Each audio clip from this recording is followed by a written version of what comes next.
How are you feeling standing here tonight, seeing Icon's opening come to life?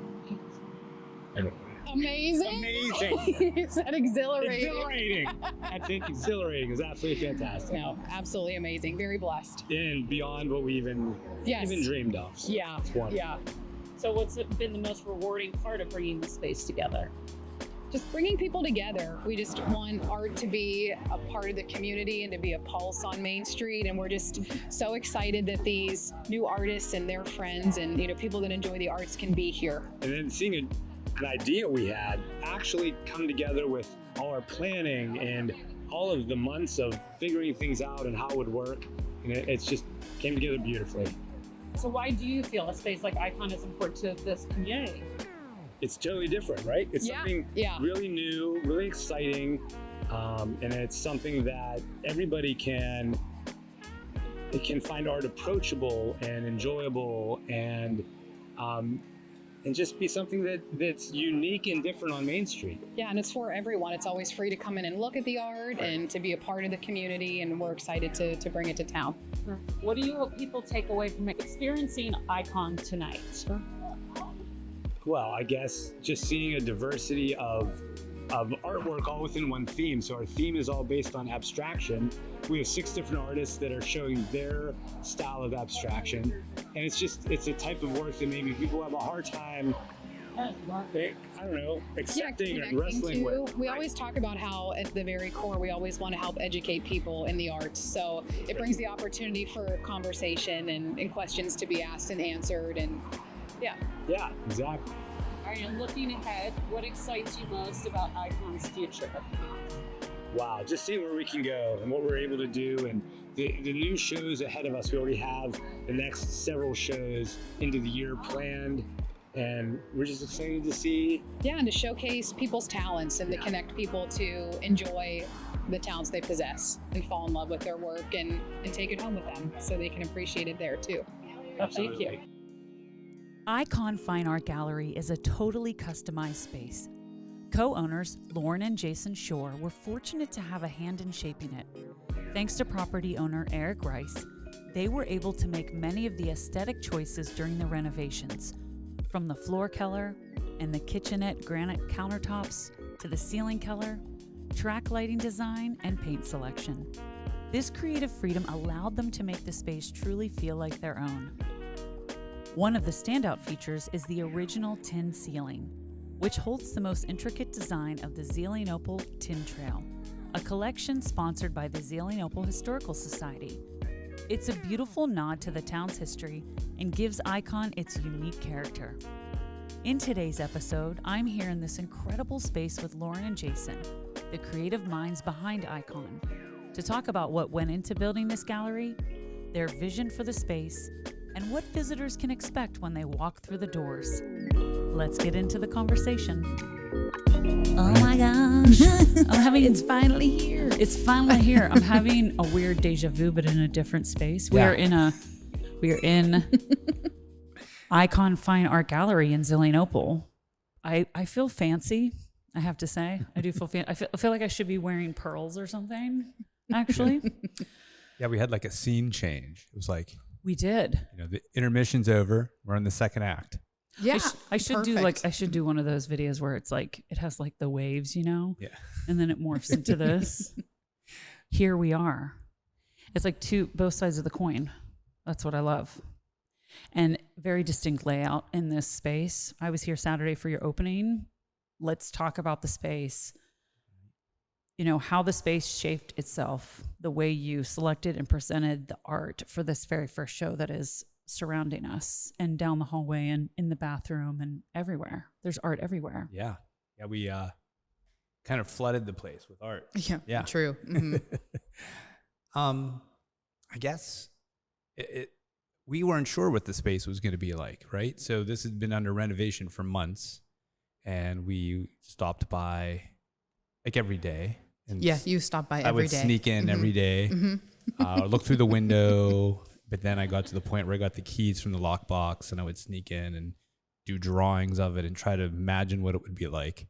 But it was a mess. Yeah. So we had no idea really what we were working with and what we'd have. And then we just decided we wanted to get some bigger pieces.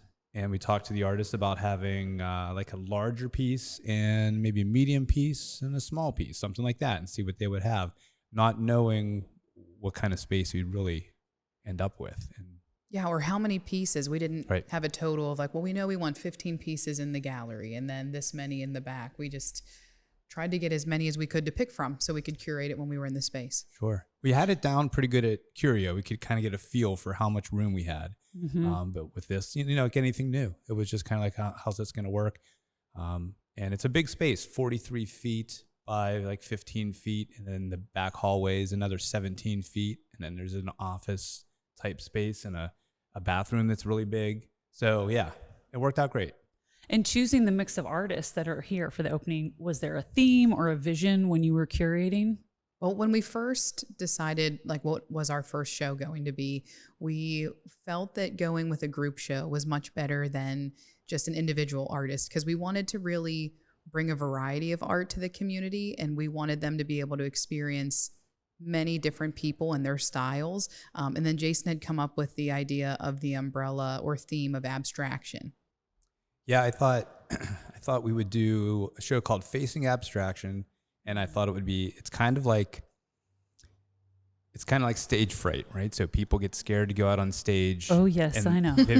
Facing the audience and facing the unknown a little bit. So abstract art is just traditionally something that people have a difficult time wrapping their heads around. Like, what is this stuff? And I don't understand it. And so we were like, let's do that right off the bat. Let's make people face abstract art and let them see different styles, everything from super hard edge geometric stuff to very, very ethereal, soft landscapes, things that are unrecognizable, and then faces.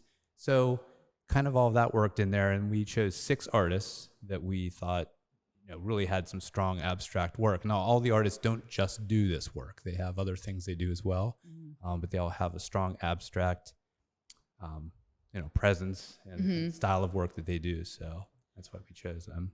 Obviously, challenges and surprises along the way while arranging the pieces in the gallery space. Like what challenges or surprises do you want to share with your audience? Well, it was really hard. We love... Yes, everything's going to be loud. That's okay. No, we loved all of these different artists' works separately, but bringing them all into this space and seeing them all together and trying to figure out what the best layout was to represent all of the artists. We wanted to make sure that everyone had about the same number of pieces being represented, and trying to decide where our larger pieces would go, balancing it with a smaller piece, what artist's piece looks nice next to, a different artist. That was our biggest challenge, is always kind of what the show's going to look like in the layout, but it's also our favorite part of it is curating where each piece goes. Yeah, we mentioned that in the Curio podcast, where we said our favorite thing is to get the artwork, put it out, and then, create the show. And we did that here, and we laid it all out, which is called staging. So we staged all the work where we wanted to hang it, and we were like, whoa, there's a lot of work here. How are we going to make this a cohesive show that works together? And it's hard because we truly love all the pieces. So it's hard to be like, but I love this piece and it should be up front and this piece should be here. And, but maybe they don't necessarily mesh next to each other. So we spent the whole afternoon just moving pieces around and seeing what felt right. And I wonder how many steps we got in. Like, yeah, literally walking back and forth. Did you ever do that? No, it should have. And of course, by the time it was over, I thought, wow, we should have had a phone on recording it all to show the time lapse. Yeah. Well, you can do it for the next one. Yeah. So it was great that we were no, this over here, no wait, and moving things around. So. Yeah. Well, that piece in particular, artist Brett. Rick Bach. I'm sorry. I'm looking at, okay, so I see Bach at the bottom. Yes. Okay. Bach, almost like Johann Sebastian Bach. Yeah. Sure. Yeah.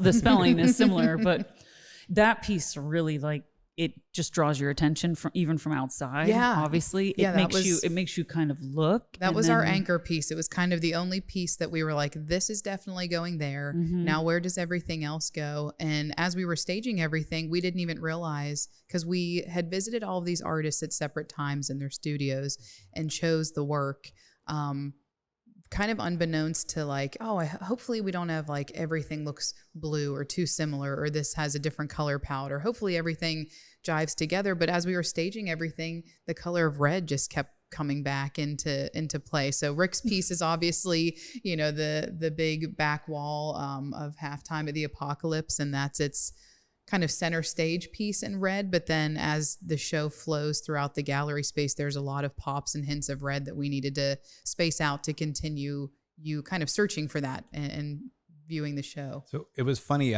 I knew for quite a while that if this piece was going to come, that was the, you know, it was going to take that wall. It needed the space to breathe.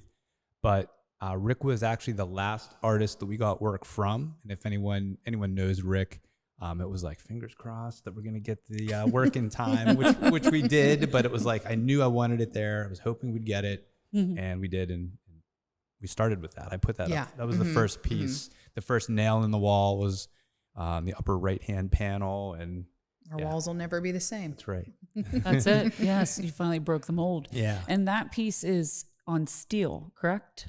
Is it on steel? You know what? I can't remember if it's on aluminum or steel. Oh, that's true. It might be aluminum. Yeah, Okay. It's aluminum because it's very lightweight. Each of the panels, there's 4 44-inch panels. Okay. So, yeah. Yes, because I was looking at that I was looking at that and I'm like, I love that. Yeah. I could never afford it, but it's beautiful. And just the time that someone takes to a piece like that. How long, I'm throwing a question at you because it's just popping in my head as we're sitting here, but how long would something like that take for an artist to, do you have a vision before, or when you start curating something like that, do you just go? It's a perfect thing for Rick because Rick, so every artist is very different. If you look at a Patrick Schmidt piece, he's the geometric artist and his work is so meticulous and so exact. It takes him hours and hours, months to do a piece of art. And Rick is like a machine. He is just a creative machine that just puts marks down and does things. Not that he's hurrying, but things just happen. Then he moves on to another piece. Then he's doing another piece, and all at the same time. And then, you know, they come together. So the planning goes also by his sketchbooks. He has hundreds of sketchbooks, and every single day he wakes up and he sketches in his sketchbook.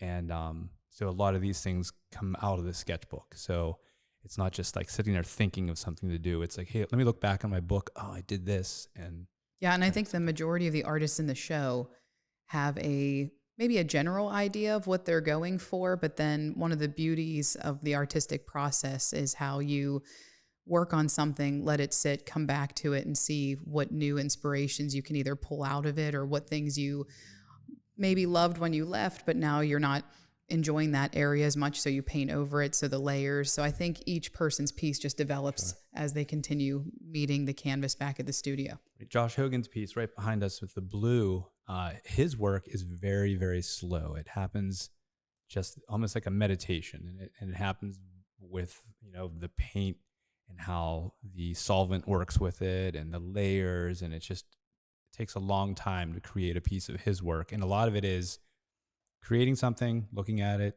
putting it away, getting something else out, coming back to that one, thinking about it, seeing what changes, could be flipping the painting a different way. So yeah, there's not really a how long does this take equation. It depends on the artist because everyone works very differently. I definitely get a meditative vibe from that piece. It does make me feel calm. Peaceful. It makes me think of the sea. The ocean, even in that piece, is one of his as well, right? Yeah. So I'm getting sea vibes in there. I will often watch the YouTube channel. It's the Monterey Bay Jellyfish Aquarium. Oh. And it has like this music to it, almost like celestial music. Yeah. And I've put it on before if I ever have trouble sleeping, and it's very meditative. And the minute I saw that piece, I was like, yeah, very much so. That makes me think of like the jellyfish, and I see like a whale in that one. I don't know. I love it. I think it's beautiful. Everything in here is just so beautiful. And the spacing between, is that a thing? Yes. Okay. Because I can tell. I'm like, you can tell the spacing is very intentional, which makes sense because you have so much space and so many pieces. Yeah, that was a big change for us from hanging shows at Curio because our space was smaller and we wanted to try to fit as many pieces in as we could. It felt really nice to let the art breathe a little bit more in between pieces since we have the extra space for that. So that was exciting. Yeah. Yeah, some of the spacing is measured down, so it's exactly the same in between certain ones. For instance, over on this wall that between Scott Hunter's piece and the two Michael Lotanero pieces, there's an exact amount of space that's the same. But then the other ones, you also have to take into consideration the weight of the painting as far as, does it look heavy? Are the colors heavier? Does it feel, is it close to a corner? If it's closer to a corner, you give it a little more room to bring out from the wall, because that's an illusion that's there's, it's cutting it off a bit or something. So yeah, there's a lot to it. So we're talking about the evolution of this space and bringing new artists in. Talk to me a little bit about that. Are you looking to spotlight emerging artists, established names, or just kind of a mix? I feel like I'm talking a lot. That was funny. You're doing such a great job. That was funny. You both looked at each other like, is that you or is that me? I don't want to be the one. Who is that? No, you're good. You're one good. of us. You don't have to feel like you're over talking. Oh my gosh. So, that's funny. With our space, we are looking to work with professional artists who this is what they do. They have social media and websites. They've been in shows at other galleries and other places. I mean, take any of these artists, for instance, Patrick Schmidt. He has work right now in Florida, LA, Budapest, London. Oh, wow. Yeah, he's very established, very well known, represented by some big galleries.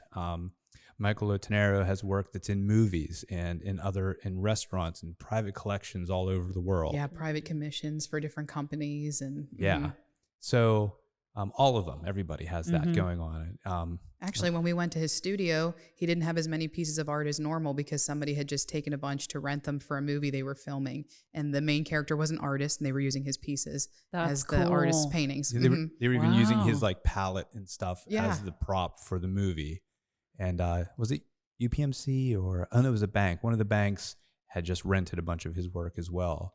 So so these are very established artists, and we're going to be looking at that in our upcoming shows that we kind of have planned out. That's where we're headed. And we're very different for this area in that there's a lot of space for artists who want to exhibit in community type spaces, restaurants, coffee shops, other galleries, smaller galleries, things in Butler County. And we were just like, let's be really different. Let's have this kind of exhibition space with this kind of artist.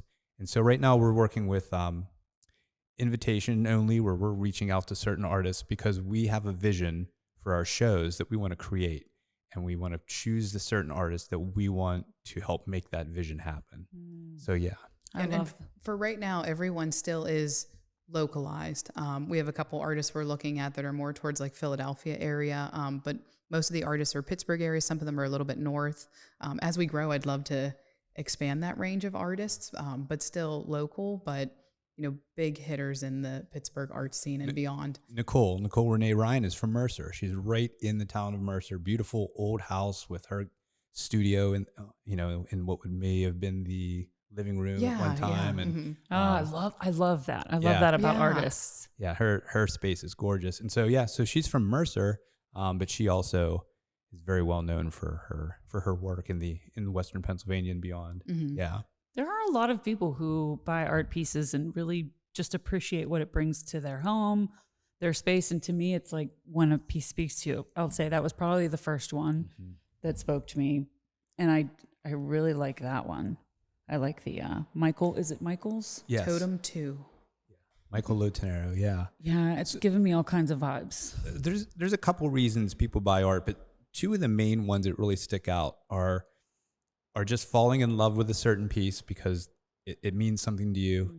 And then there's also an investment. So there's other reasons as well, but those are like two really strong pieces. So the people that are buying a lot for investment terms are buying very expensive art by some very well-known artists. And we're looking at people like Jeff Koons and the movers and shakers that, Damien Hirst and Banksy and these people that are kind of defining the art world. That's millions, millionaires. And then we have artists that, you come in and if you see something that moves you, that you leave and you feel like you can't stop thinking about it, that means that's a piece of art that you need to look into a little bit more. And then even that's an investment. It's just not at that $1 million type amount. We've bought art ourselves because we couldn't stop thinking about it. So, yeah. Well, it's going to make a huge influence on this area, obviously. And that's what you're going for. I know so many people who buy a lot of fine art, and I've been wanting them to come visit. So I'm like, even more reason to come visit is to come to this space and buy an art piece. Like people who will ship art and send it, that's what we're kind of looking for. So balancing, showcasing individual artist voices while still creating a cohesive flow through the gallery. I mean, you talked a little bit about whenever you were choosing the pieces from the artists that you had selected and where things go intentionally. But if you were to talk a little bit more about that cohesive flow just overall, I mean, even with different showcases, so it's probably hard to say that now because this is your first one right here in this space, but I don't know. Yeah, it is. It is quite a balance of, we go to a lot of different art openings and studios and, kind of put a pin into different artists that we're like, wow, we really are impressed by their work. We really enjoy it. Then new artists come along and we're kind of building this, like, you just even said to me the other day that you had a show idea for 2 people that work in different mediums, one in ceramics and one being Patrick Schmidt that does very geometric paintings. And the ceramicist we were looking at does very geometric ceramic work. So, the idea of pairing together people that already do things that play well off of each other, or even, this show wasn't necessarily meant to have these 6 artists do things that are so similar that they go well together, but just to be under an umbrella of abstraction. But it does really come down to, I think a lot of artists and people would work pretty well together. But we do a lot with, the sizing, the spacing between them, when they're sitting in a studio, they have a different life than when the art's here.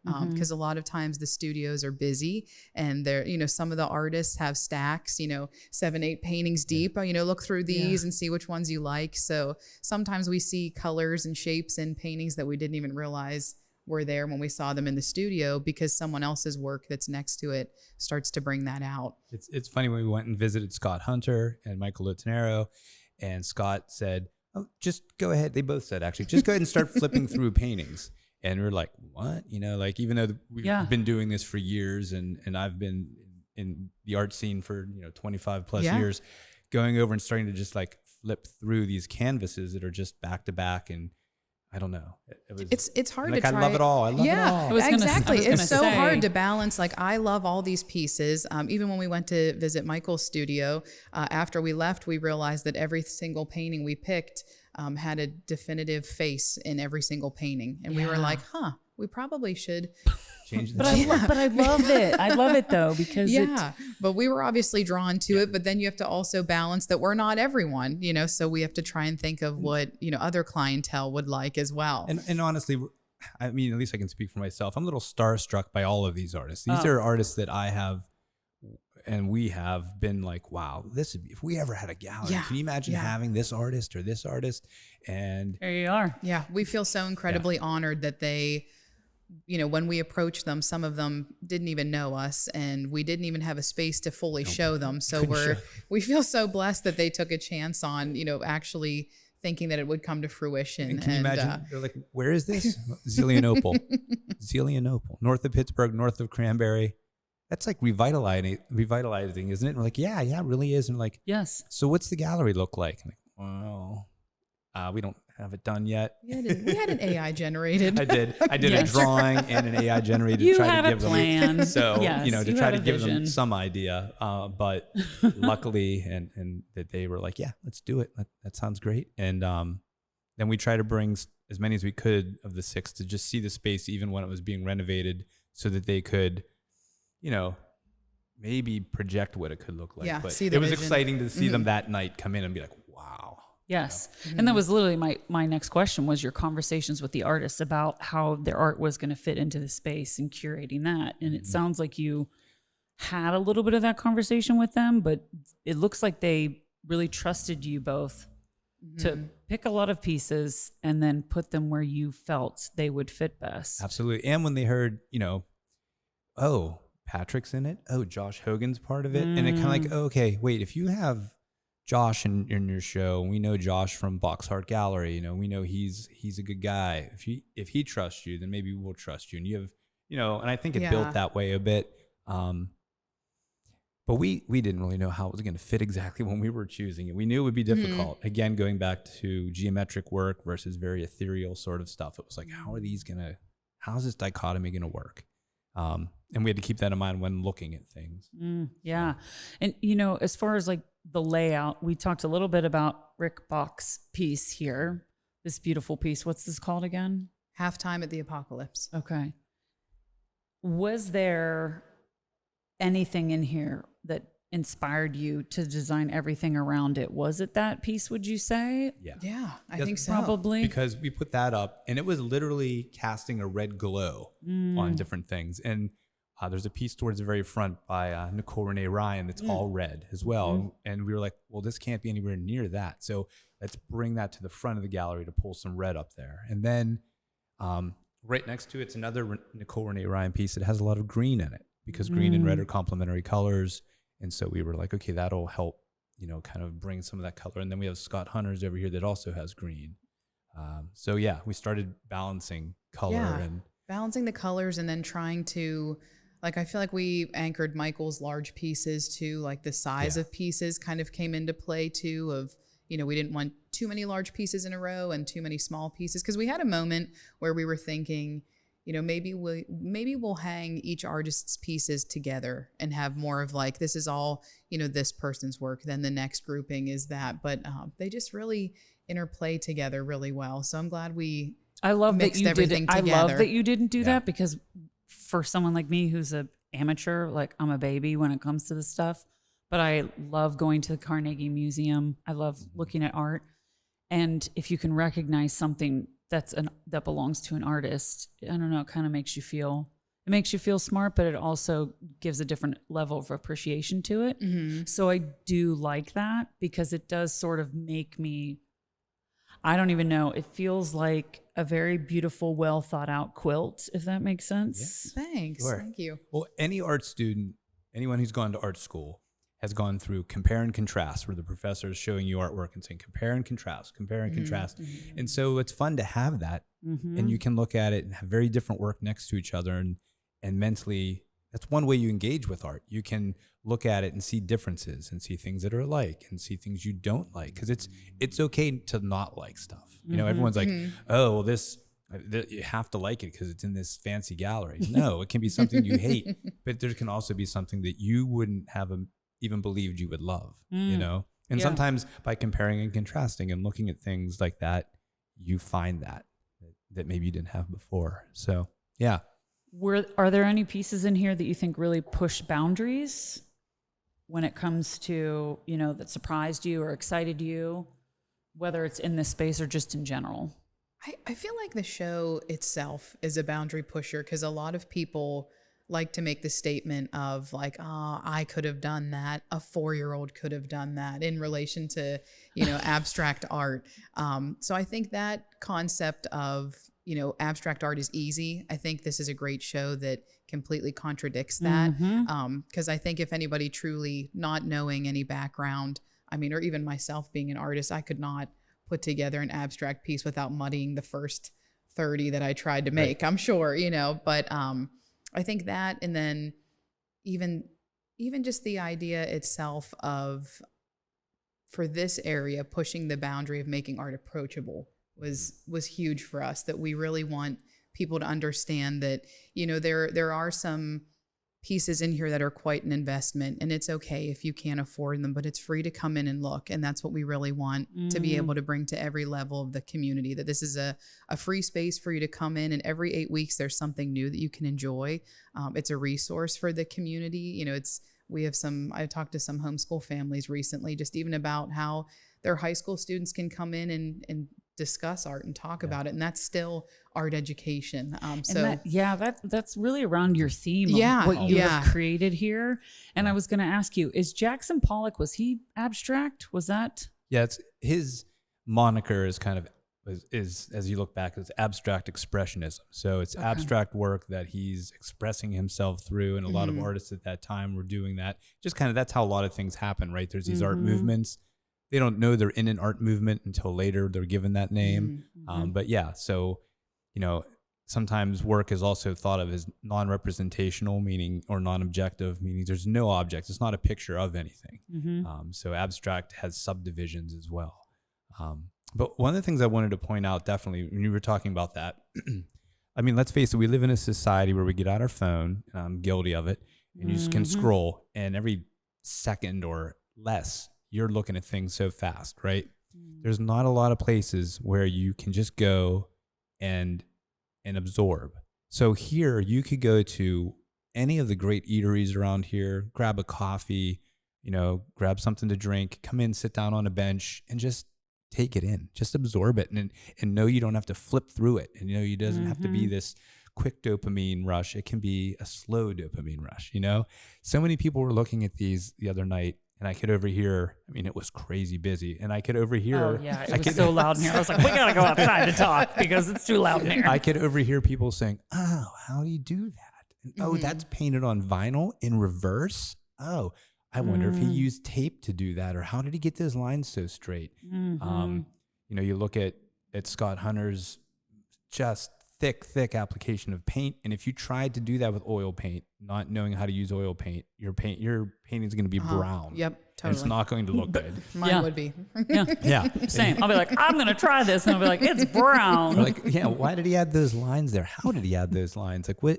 Yeah, you know, What part came first? Yeah, so there's so much to think about, but the problem is you just want to come in and be like, oh, cool, that's neat, and you just have to stop, and you have to. We have to learn to stop again, and it's like stop and smell the roses. It's just stop and look at the art, you know. And we want to provide that to everybody and say, look, you could be walking up Main Street and say, you know what, let's check this out and stop in and look around a little bit, and hopefully you fall in love with something and want to take it home.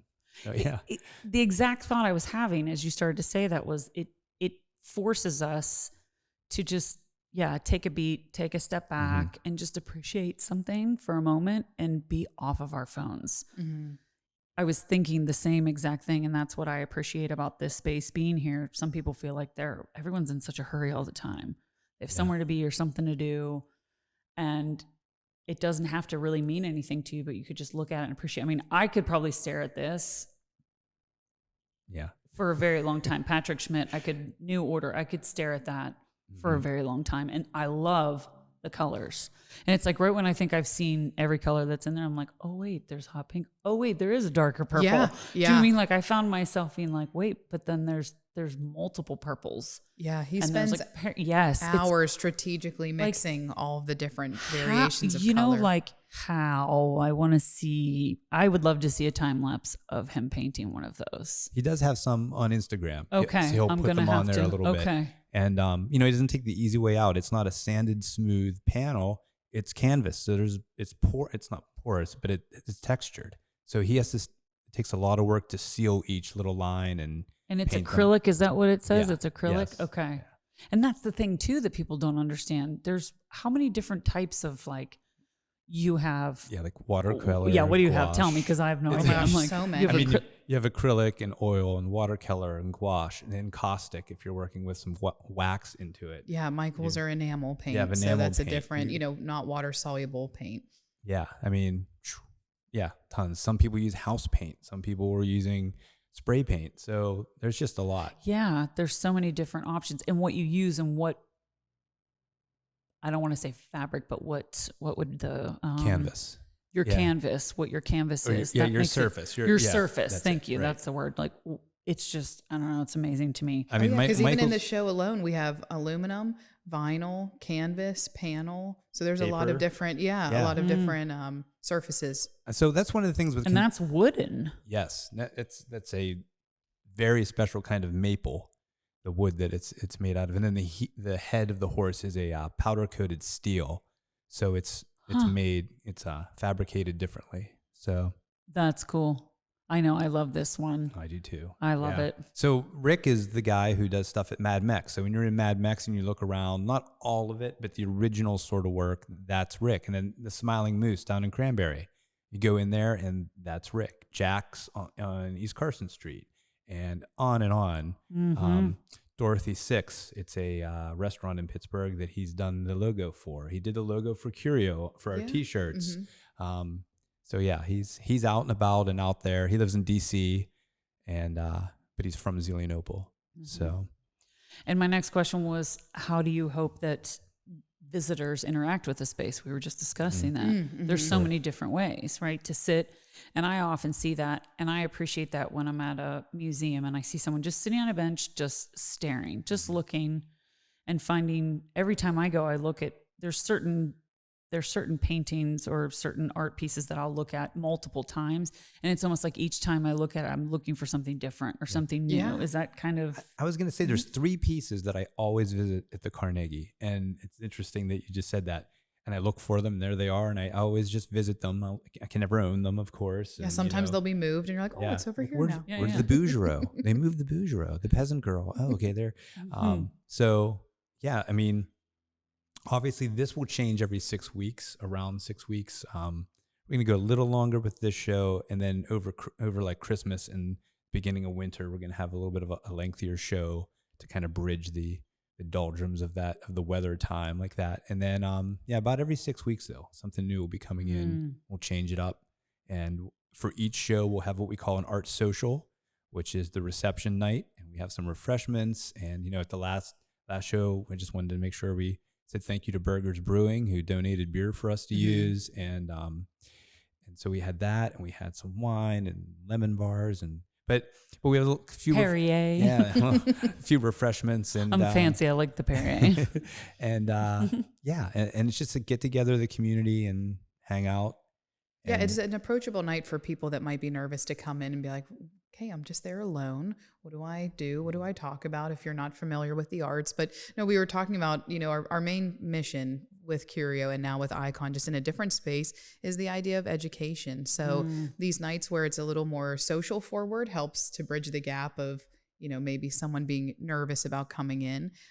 We're having an artist talk October 4th. So Nicole Renee Ryan and Patrick Schmidt will be talking about their work, which is so exciting because they're completely different styles. And you said they previously know each other also, right? Patrick is a professor, and at one time Nicole had taken a class. I don't know exactly how through, with him. So that was interesting. I didn't realize that before. She told me that. And so, what is that, 5 o'clock? We're starting that on October 4th. Okay. So we have a few refreshments, and the artists will each talk 15 minutes or so and answer questions, and it's just a great time to interact.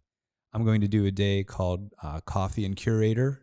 It'll be a Saturday morning, and you can grab your favorite breakfast beverage, because I don't drink coffee. I drink tea or hot chocolate. Wow, and come in and, superpower. Yeah, it'll just be just a free event. You just come on in, and I'll talk a little bit about some of the art and answer some questions, and just another way to get people to interact, sometimes with structure, sometimes not. It's the educators and us that keep that going. Yeah. Of course. Well, that makes it unique as well. And I think, Lauren, I really love that you said that we want people to come in here and not feel like they have to. Sometimes people look at a beautiful space like this that's so thought out, right? And it's clean, and it's not that other places aren't clean. That's not what I'm saying. But no, it's very crisp looking. It's crisp, but there's this, like, people feel like they have to get dressed up fancy. I've heard people say that also about Delaware, and they're like, oh, we're there. And I'm like, no, we're not. Like, I've had people come in after golf. Yeah. And they're in their golf clothes, and they've got their visors on still. There's zero judgment. And it's such an important thing to say, because it's like, come in here. If you're having a bad day, this is probably one of the best places to come into, because there's music playing, which we obviously don't have music playing right now because of rights. I don't have rights to all the music that you would play.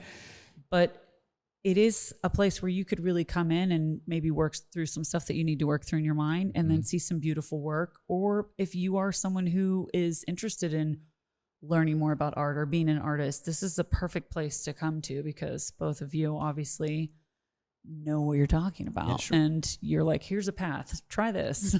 Well, I mean, one of us will be here, mainly you at the beginning here.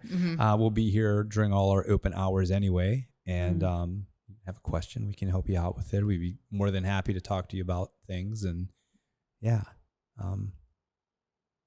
I was thinking about a little earlier, we were talking about slowing down and looking at some things. It's really interesting because, so Zelienople, right, old place, old town. In fact, our saying is what's our saying? A modern place with old-fashioned grace. Modern place, old-fashioned grace. So it used to be a slow kind of place, right? And now we have this revitalization going on and things are picking up and moving faster and more businesses and lights and things to do. But you can find some of that again. Here's a new business. Here's a new business with lots of lights and happening, but it can be slow and relaxing and have that old-fashioned sort of feel of something that's modern. So yeah, I love that. I do feel that about this town. It's a lot of young families too. I noticed that I came here for the Christmas parade. Oh yeah, Miracle on Main. That's Miracle a huge on Main. event for Zelienople. Yeah, Huge. And that's a fundraiser. A lot of people don't realize that. That's a fundraiser that makes a lot of money to help people out. You would know more about that than I do, actually. But yeah. Who does that go to? Every year they choose a different organization to donate funds to. I'm not sure. I didn't know I'm that. not sure who they picked for this year yet. It might still be in the works. So people just think, hey, it's this big, these different events are happening, but a lot of them have, meanings, and that one happens to be a charity event. So yeah. I didn't know that, so thank you. Yeah. In horse trading days, this fly that wants to be on. Oh yeah, the fly's been landing on me quite frequently. He's like, "Hey, I want to be a part of the podcast. I thought you had another mic," and I was like, "I don't." And like not for you, fly. And like horse trading days is like self-funding. Horse trading days happens, and they make money to be able to make it happen again. Mm-hmm. That's so. Getting off. It's definitely a town of making things happen. Yes, you know? I think that's where we're at with. Yeah. I keep hearing that song from Working Girl, the beginning of the Working Girl. Sorry. What were you going to say? No, it's just a wonderful thing that this, I think this is the perfect time to introduce something like this to our town too. And it really, we want to be able to bring something north of the city that didn't exist yet. So, our excitement is that, you can get this, Pittsburgh gallery feel, but it's, 35 minutes north on Main Street, and that people from the city or from further north are making an evening of knowing they can come to an art social, grab dinner somewhere, walk Main Street, maybe even stop again at one of the breweries. So we're really trying to help continue to revitalize Zelienople and bring people here to see everything. And it's, I think we talked about it with Curio also, that it's just so special to my heart because this is my hometown. And it's just, obviously you can go to many different places in the United States and there's main streets that aren't doing well. And it's just such a blessing that this town is growing and people want to be here. Yes. And that it's appreciated. I mean, just our opening night, we had well over 200 people attending, and they were, going to the different restaurants and the breweries and either before and after. And they're like, we didn't even know all this was here.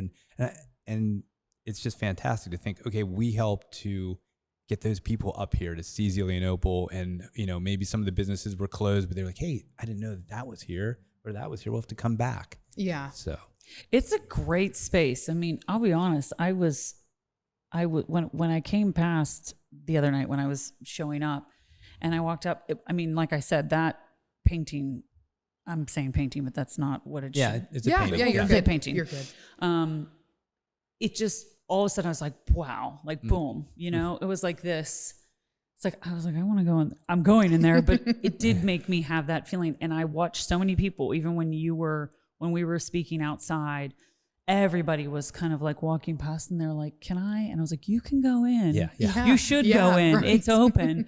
Because you did kind of see that, right? You saw people that are like, it looks like it's a private event. And I was like, it's open to the public. Go ahead, go on in. That's a natural response. You're like, am I welcome there? We had the doors propped open and we had people outside and in the lobby and in here. And, but yeah, you didn't know if it was maybe a private party or event. But yeah, the art socials are open to everyone and free and welcoming. And yeah. It was interesting you said that too. The way that we're set up, when you come in, there's a ramp to bring you up into the gallery. And at first we were like, oh man, this banister puts such a barrier between you when you walk in. But it's neat because you walk in and you're actually then deposited up into the space. Yes. You see it, but then you're in the middle already. All of a sudden, you enter into the artwork. So I don't mind the ramp. Yeah. I like the ramp. Yeah. There was actually a store when I lived in Boston. It's funny, when I first walked in here, I was like, oh, I feel like I'm walking into, it was one of my favorite like vintage, but they had like really good, like kind of high-end vintage stuff in there, you know, like old chests. And like, I got this really beautiful framed photo of Paris, but it's all the monuments. Mm-hmm. So it's a map, but it has all of the monuments of Paris, and it has like the rivers and all of that. And I've never been to Paris. It's a dream to go. I was like, it just spoke to me. But to me, it looked kind of like an art piece. Yeah. And I was like, I have to buy this. It's framed. If it's framed, I'm buying it. Mm-hmm. And I just loved it. And I don't know, when I walked in here, it literally had the same kind of entrance. Okay. And I don't know, it just kind of gave me that vibe, and I loved it. It was a little nostalgic. But I was thinking, you know, creatively, what was the biggest creative risk that you took in this first? Do you feel like there was a... Well, I think, we could go to the risk of like, let's open this place. Yeah, I was going to say that's what comes to my mind. Oh, well, we were here 2 weeks ago. It did not look like this. No, we were down to the wire, and it wasn't. It was 7 days. We moved in 7 days. Yeah, we moved in 7 days. There was just constant pushback of how construction works, and there was like, no, this needs to be done first. This inspection needs done. This needs added. Yeah, it's hard because they're redoing the entire building, which is a wonderful project that, you know, Eric Rice and his team has taken on. But they didn't just focus on our side. It was like, well, you know, these other places also need drywall, and they also need electrical. So our timing kept getting pushed back to when we could get in. We had a hardwired date though. We were like, listen, people are converging on this spot on September 13th. Mm-hmm. And we have very expensive artwork to put up, and we have lots of stuff for people to see, and it's happening. So yes, let's go. Yeah. You know? And we also have our next show that we want to do here. Yeah, there are plans. There are plans. And they made it work. Yeah. I mean, it really came together. I mean, Eric is in here like putting the granite countertop in himself, picked it up in his SUV and brought it here instead of the company doing it because he wanted to make it happen for us. Oh, that's amazing. Yeah. I love that for you. Yeah. So how do you see the relationship between the gallery and the local community of artists growing over time?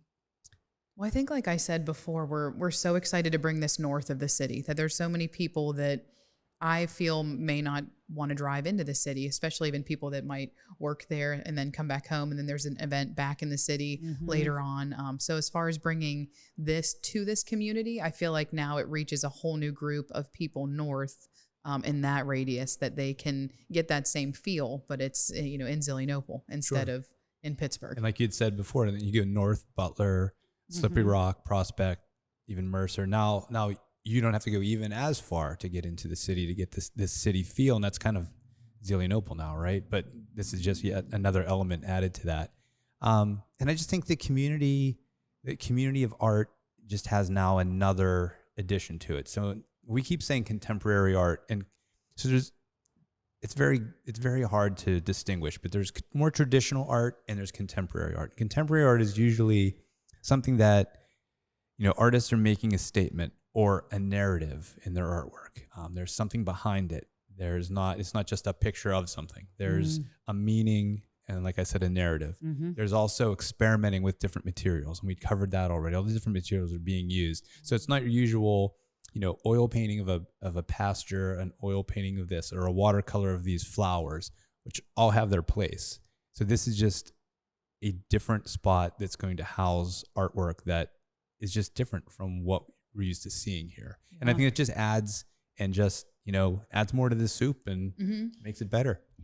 Yeah, just stir that soup around. Gives it flavor. I don't know where I came from with that. I don't know. I was thinking of lemongrass. I think I'm getting hungry. Maybe. I mean, it's fall. It's like soup season. It's totally soup season. It's on brand. It's on brand. It makes sense. Yes.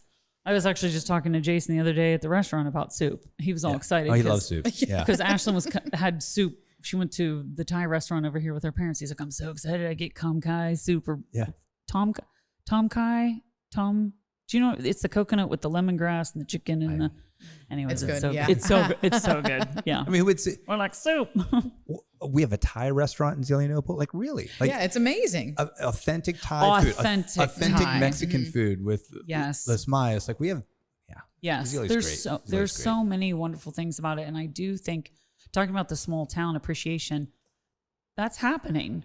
People want to be able to just stay in their little bubble and have all these different options of things to do. I mean, you're also right near the Strand. Yeah. You have the Strand there. There's a lot of wonderful shops in this town. And I love that because it is support local, right? And that's what you're also creating that. So we have to talk about the name, Icon. Right. Where? When? Were you like, that's it? I had Icon in my back pocket for like a long time. Yeah. I've wanted to use it for something. Because you are one, you're an icon. Yeah, well, we're getting there. I've put enough years in, maybe. But I've had it, and I was like, okay, whatever.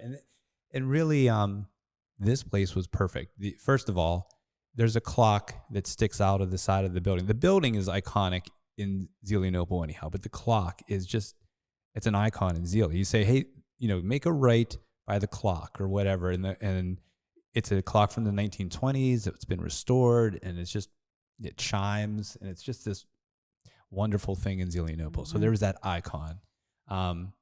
Icon is also when you think about it, it's just like a definition of a word. It gives you the best there is, and we want to give you the best experience, the best artwork. We just want to be known as an icon of contemporary art in the area. And then when I designed the logo, I really felt it looked like an icon that would be as an app or on your computer. And the logo itself, with the way it's placed, just stands for it, and you see it and you know what that is. Like when you think of icons in music, like Cher and people that use one name, right? You see that and you just know who they are and what they're about. So I wanted it to be recognizable as just this icon that you almost want to click on and see what there is and open it up. So at first, when we had first briefly talked about the idea of opening the gallery, we had a moment where we're like, you know what? I think we'll have Curio Art Studio and Curio Art Gallery, and they'll be separate but like similar. And then we decided that wasn't the best move for us. And then I couldn't be happier with the name. I think it's perfect. Yeah, we didn't want to for what it represents. We didn't want to be confusing and be like, well, wait, where do they make art? Where they, already, Yes. We're on the same block, which is kind of a neat thing too. We have the Strand and Curio. There's Spring and Main that has, food and coffee. Haute Designs, which has like really top end, design for your bathrooms. Oh, I'm already looking in there because I'm moving into my place soon, and I'm like, someday. and then I'm looking at the art here, and I'm like, somewhere. And then there's us, and it's like this happening. It's this little cultural block that's being created, which is really neat. Yes, so, yes. 3 words, and I don't know if I want you to put it together, or if I want each of you to come up with your own 3 words to describe what September 13th, what the opening, what that night was like. I think you had the perfect one. Oh my God. Yeah. It was like, oh yeah, it was beyond my dreams. This had truly been a passion and prayer project. Jason saw the space and really it was just sitting in the back of his mind for a long time. And then Eric had reached out again about the space and just saying it was still available after you texted and asked him. And, we personally talked about it for a long time. We have 2 younger kids. We already have a business. Is this something we can take on and handle? And I already work full time teaching at Seneca. Sorry, I also forget about that. This is like a third job for you. But it truly is such a passion in our hearts to bring art to our community. And just, we were a little nervous at first, is this the right timing for us? And we just feel like, as we prayed about it, everything fell into place. And our biggest, I always have a concern. I'm like, I hope that people come, when we have the art opening, I hope that everyone, that was invited, can hopefully come. Obviously that's not realistic, but I hope people come. And I was just blown away that in a week's time, the place changed from empty to filled with life with this art. And everything I felt like we set out to do that week, thankfully worked out really smoothly. And, just to welcome the artists and their friends and family and the community and to see it, alive and exciting. I felt like that was just encompassing of beyond my wildest expectations. You always have that feeling of, and you invite people and then all of a sudden you mention to them again and like, oh yeah, sorry, I have a thing that night. And you're like, oh my gosh, are you kidding me? So I was like, Lauren, are people going to be here? What's going to happen? I don't even know. And then boom, it just kept coming through the door and it kept being people, which is wonderful. These people we know and friends that are there to support us. And then people that we don't know. And that was like, wow. And I'm like, oh, do you know this artist? No, we just saw it online or we heard about it and we wanted to come. And I was like, that's really cool. That's the best part. Yeah. And you were here and it was packed to the point of like, they're not, art shows aren't always like that. And you can come and there'll be nobody here on just like maybe a Thursday or one or two other people. But those nights you want that energy, you want that vibe and those people, and we got it. So it was buzzing. The street was buzzing. The weather was perfect. Yes, it was perfect. It was literally perfect outside. And I feel like that's just, I don't know, the stars aligned, everything.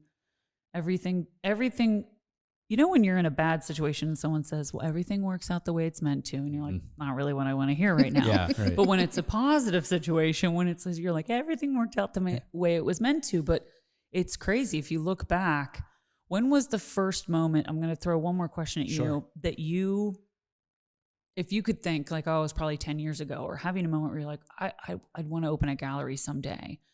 And it's crazy when you have an idea like that to people who would never take the risk, right? There's always risk, but you have to be willing to take the risk for the reward. And there's so many people who go through life, and they say this at the end of people's lives, that biggest regrets is that they didn't do something that they wanted to do. Right.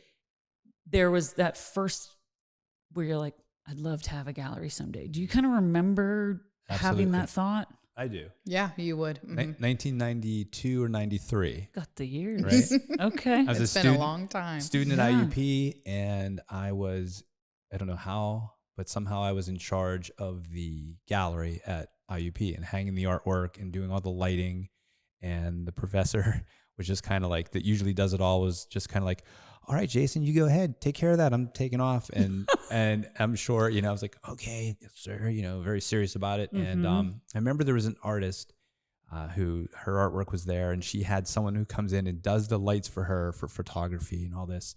And she said, I know she taught at Kutztown University, and I can't remember her name, Phoebe Adams. She's in art history books. And I was like, wow, this is Phoebe Adams. And she actually told the guy that was working, you can go ahead and go, Jason's going to handle it. And I felt like so privileged, like so proud that she wanted me to hang her show this certain way. And I thought, I would love to do this someday. And at Seneca, I opened up a gallery inside of the building. It's still there. We show artwork by professional artists and all to the kids, and kids artwork in the district. So that scratched my itch for a while, but I kept knowing I wanted a independent professional gallery. So, and even at Curio, you enjoyed that, but it still wasn't, Jason very much for years was like, I want just, white walls, very minimal, and just the art speaks for itself. That dedicated space. Yeah.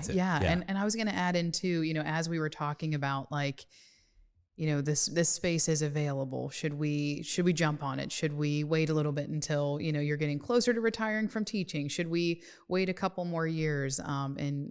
And your daughter, Emily, was like, how would you feel if someone else opened it first? And he was like, I would be devastated. Let's sign the lease. Hey, she learned from the best, Yeah, because I called her and was like, I don't know, what do we do? And, bouncing ideas off people. And that's what she said. And yeah, that was yeah. You've had a lot of really positive influence in family. You've had, parents, and then you have your own daughter who was like, yes, you should do this. I think about like my mom. You mentioned at the opening about my mom and my dad, and I was like, oh my gosh, they would just love to have seen this. Your parents are alive and weren't able to be here, and they were already like kicking themselves. They're on a trip. They're out of the country. So that'll be fun when they come back. They haven't seen it either, but my parents would have been so proud. And then the other person I thought of, strangely enough, was Michelle. I thought of Michelle too. And I thought, as we were hanging some of this work, I thought, God, Michelle would have loved to have seen this. Yeah, and she would have been so supportive. She was so supportive of us at Curio, but she crossed my mind. The minute we sat down, I'm glad that you said that, because the minute we sat down, I was like, yeah, she was here. Yeah, I mean, yeah, and Michelle was the co-owner of Della Terra. Yeah, so Well, it's wonderful that you still think of her. I think that's what you do, Yeah. When people pass on, we just continue to keep their memory alive. And I literally thought that as soon as we sat down, It's I was like, interesting. Yeah, because she has purchased many pieces from us in the past at Curio. She has a couple pieces from trips she went on. She would always send us art from different trips she went to share that with us. And she had a piece that she bought, I think, in New Orleans, and she passed away. And Richie called and said, Fiora and I were talking. We want to get this painting hung up, so I came over and hung the painting at Della that she had bought. is it the one going up the stairs? Yeah, it's a piece real she like bought textured. there. Yeah, Right. it's beautiful. Something else I wanted If to bring there was up. a piece in here, sorry, I don't want to interrupt you. Yes. If there was a piece in here that you think that she would, Oh yeah.